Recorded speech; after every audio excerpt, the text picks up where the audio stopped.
सबसे बड़ा दावा अमेरिका ने किया है कि भारत रूस से तेल नहीं खरीदेगा। सच क्या है? और अगर रूस से तेल हम नहीं खरीद रहे तो उसके बदले हमें क्या मिल रहा है? देखिए, किसी भी बड़े फैसले में सबसे अहम सवाल होता है विकल्प का। अगर एक दरवाजा बंद हो रहा है तो कौन सा खुल रहा है?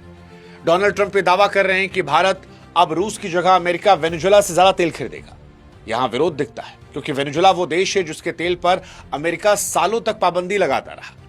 अब वही तेल भारत के लिए विकल्प के तौर पर पेश किया जा रहा है।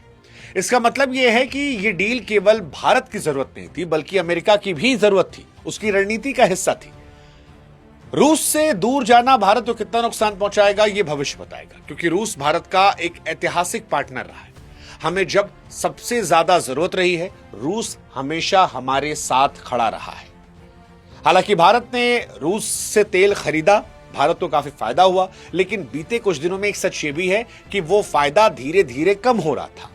इसलिए यह भी साफ है कि इस बार जो बदलाव है उसमें भारत अकेला फायदे में नहीं है। अमेरिका का भी फायदा है, भारत का भी है।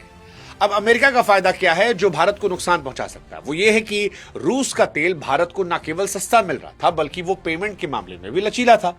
लेकिन जब हम अमेरिका से तेल मंगाते हैं तो 7 समंदर पार से लाने का भारी खर्च और पूरी तरह से डॉलर पर निर्भरता।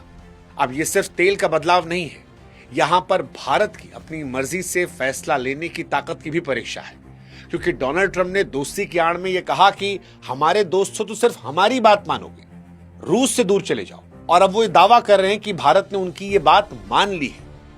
अमेरिका का फायदा यह है कि अमेरिका को अपने तेल के लिए भारत जैसा एक बड़ा देश मिल रहा है। लेकिन सवाल जो उठाए जा रहे हैं वो ये है कि क्या भारत अपनी मर्जी से फैसला ले रहा है? क्या ये जो डील हुई है ये बराबरी का सौदा है या हमने मजबूरी दिखा दी है?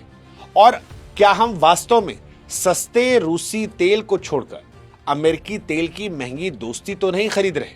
और क्या इसे दोस्ती का नाम दिया जाएगा अगर यह सौदा इस तरह से हुआ है जहां पर ब्लैकमेलिंग आधार था कि 25% और टैरिफ लगाएंगे? पूरी कहानी सुनने के लिए हमारे YouTube चैनल पर जाएं, शुभांकर मिश्रा YouTube पर सर्च करें और इस वीडियो को जरूर देखें।